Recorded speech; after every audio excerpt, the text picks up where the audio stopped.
Good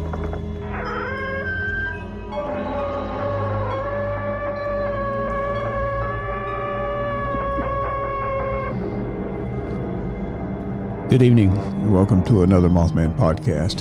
Tonight we're going back into the vault, and we're pulling out a story which an individual called in to me, and I made some notes, and I hope I told the story as it was told to me. But the story is called The Ghost Car. David Ashburn. David's calling in about his brother, who was Don Ashburn, and Don's wife, Dora Ashburn. They're both passed away now. I made notes when David called in, and I hope I'm able to relate his story as told to you, the listeners. It was a very interesting story, and David told me that he was afraid to call in about it for a long period of time because he was afraid that everyone would think his brother was crazy. But there were so many witnesses to what happened in these occurrences that he thought that this would justify him calling in and telling a love story. Don and Dora were high school sweethearts and loved to ride and cruise together. They would cruise every weekend when they were dating and really enjoyed their company. They enjoyed their company so much that they spent so much time together that Don lost a lot of his friends that he used to hang out with. And so this is one of the stories that is a love story that needs to be told.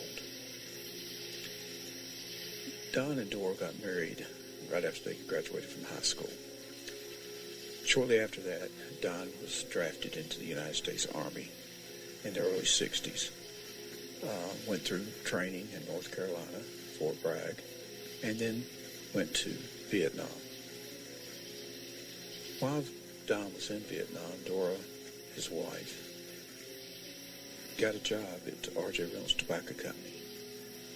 And upon Don's return home, Dora was able to get Don a job there at R.J. Reynolds. They started out with not a whole lot of money, so Don's dad, back in June of 1957, had bought a 1957 Chevy. It was a pretty car. It was red with white fins on the back of it. So he gave the car to Don and Dora for a late wedding present, and they really enjoyed the car. They drove the car for many years until Don and Dora started making more money and decided they needed extra room in the driveway because they were buying newer cars at that time.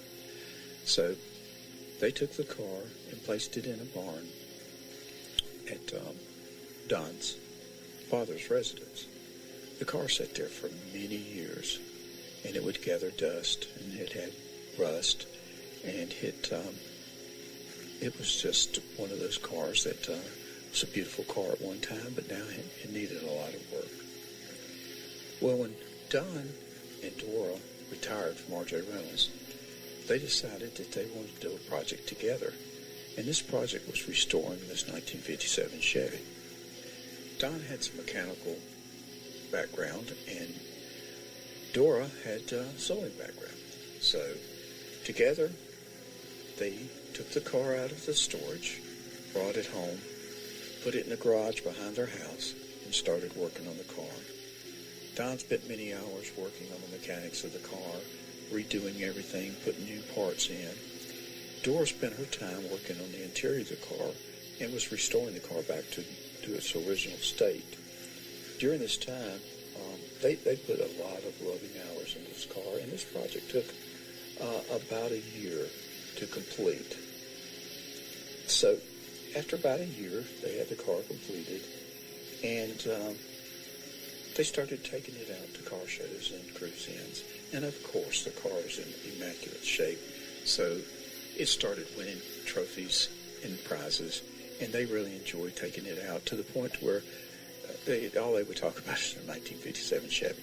So, that was running people away just like it did before when they were first in high school. But they enjoyed it. They talked about it, and they spent a lot of times with the people that they that really enjoyed this type of thing with them.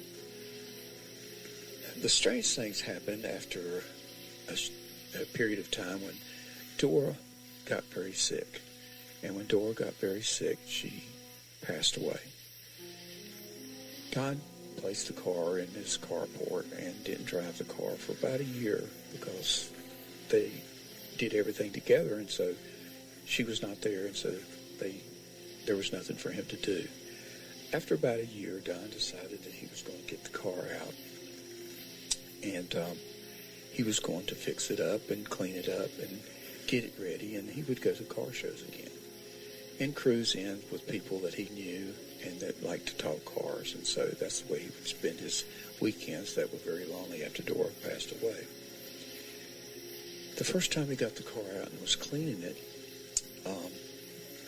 the radio came on in the car, and Don thought this was strange because he had the keys in his pocket, and the radio seemed to scan stations, and it stopped on Pretty Woman, and Don thought that was very surprising. So he got in the car and he turned the radio off and shut the door and started to walk away. When he looked back, the car's passenger headlight came on and went off, kind of like the car was winking at him. Don thought, boy, I've got some electrical problems with this car, so I've got to check it out. Well, he went into his house, and he was tired, so he went to bed early. Well, during the night, he realized it was raining outside, and he forgot to put the car in the carport. So the next morning, he was going to take a towel and go out and dry the car off. And to his surprise, the car was in the carport.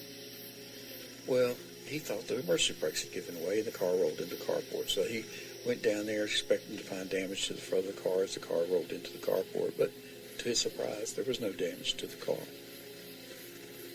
That afternoon, he pulled the car back out in the driveway, and he jacked it up, started going through the mechanics of the emergency brakes, couldn't find anything wrong. Emergency brakes seemed to work perfectly. He checked the electrical system for the radio because he had no alarm and nothing to cause lights to flash or the radio to come on, and couldn't find any problem at all. So he thought, well, that's very strange, so I'll just continue to work on the car and continue to go to shows, and didn't think any more about it. So he went to shows, and at one occasion he was sitting there. He always took a chair with him, and he'd set the chair out in front of the car, and he would sit there, and he would talk to people who passed by, and everybody who passed by admired his car, and so he would love to talk about it and how he and Dora had built this car and how beautiful the car was and how well it drove, and so he would spend hours talking to people who passed by.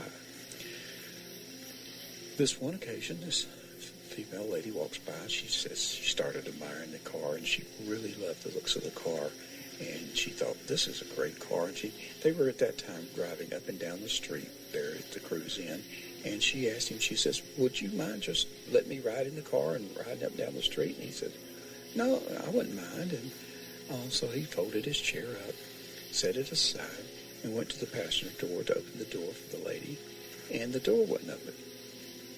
Well, he tried his best to get it open. He couldn't open it. He thought maybe the latch had broken. He goes back around, gets in the driver's door, and he reaches over to try to unlock the door from the inside. But, of course, the door wouldn't open from the inside.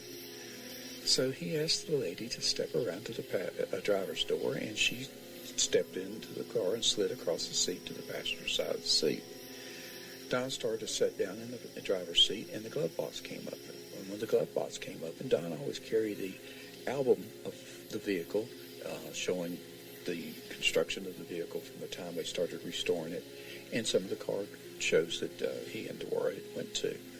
Well, of course, the book fell down into the floor of the car and opened to a page showing him and Dora at a local car show. He picks the book up, folds it and shuts it, puts it back in the glove box, shuts the glove box, and sure enough, by the time he touched the steering wheel, the box came back open and the book fell back out, and of course it opened to the same page showing he and Dora. Well, he just kind of picked the book back up this time and put it back in the glove box, and then put the key into the ignition and started to start the car, and of course the car wouldn't start. Well, he thought the battery'd run down on it, so he apologized to the lady, and asked her if she would slide out, and she slid out. And as they were walking away, he was going to go meet a friend and get a jumper cables and see if someone would help him jump the car. Well, as he was walking away, the car started up, and it was running. And Don thought to himself, and he reached in his pockets, and there was the keys.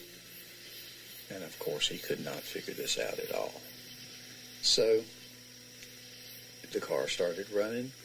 He drove it home, again looking at the electrical system and looking at everything in the vehicle to see if he could find out what was causing these problems. The door was working, the passenger door was working fine now. He was scratching his head. He just couldn't figure out what was wrong with the car. The next occurrence occurred when he was driving to a mall. He went to the mall and was taking his car, and of course he parked it in the parking lot in a safe area and started to get out. And when he started to get out, a young male came up to him with a knife in his hand and told Don, didn't ask him, he told Don to give him his wallet. So, of course, Don reached in his pocket, pulled out his wallet, and handed it to the young male. The young male started to run away and went to the rear of the car.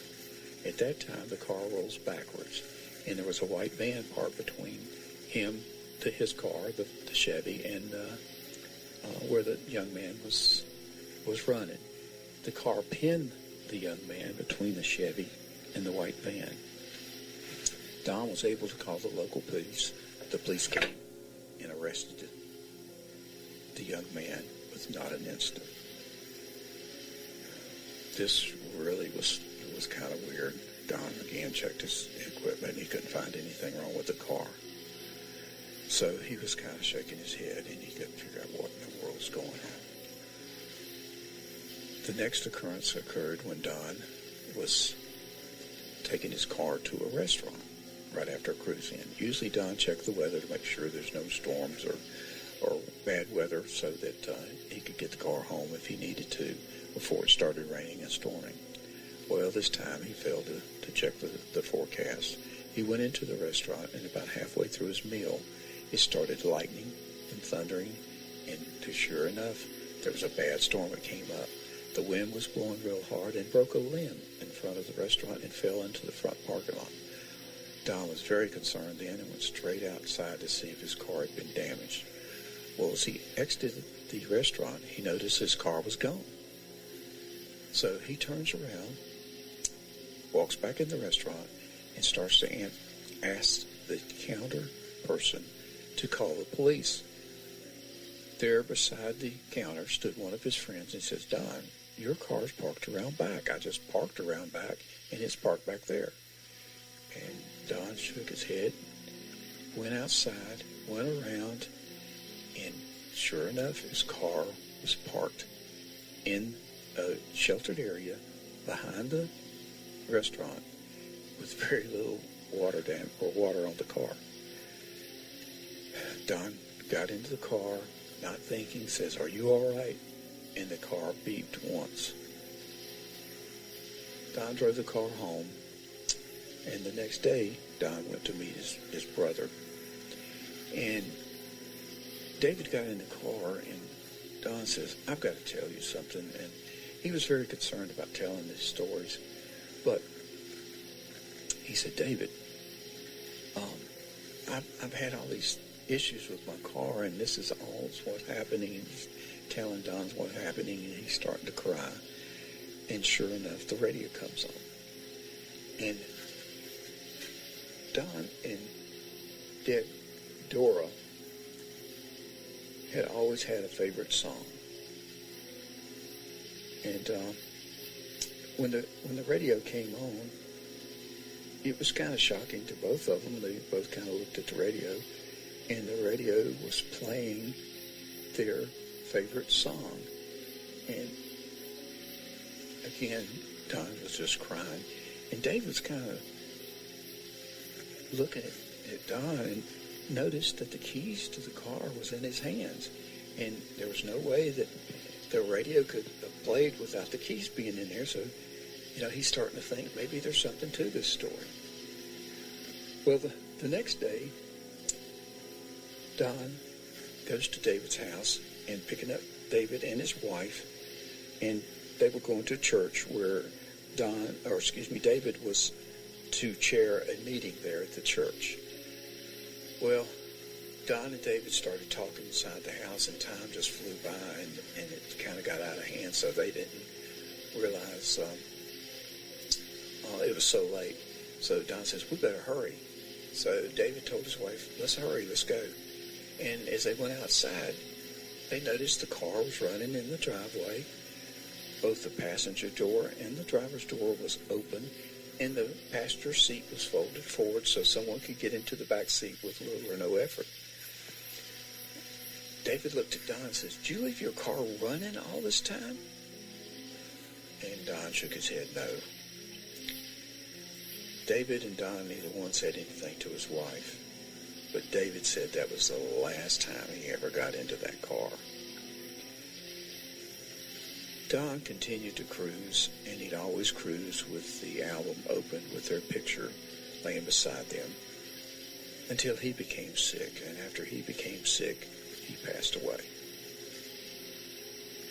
David inherited the car and had brought it home one night and said, in front of his wife and the driver, he says, we've got to sell this car. I just can't keep this car. And she agreed. So they both went in the house, and they both went to bed that night. The next morning, when David got up, he came outside. The car was missing. David called the police, and the police did a report. But to this day, which is about 2 years, David has never seen the car again. On one occasion, a member of David's church came up to him and says, did you recover your Chevy? And David says, no, why? And he says, well, I could have swore I saw that Chevy riding around in the cemetery. And this, of course, is a cemetery where Don and Dora were placed to rest. The car was never seen again after that. So if you're ever in a cemetery and you see a 57 Chevy red with white fins cruising through, you may be in the cemetery where Don and Dora have been laid to rest and are cruising forever.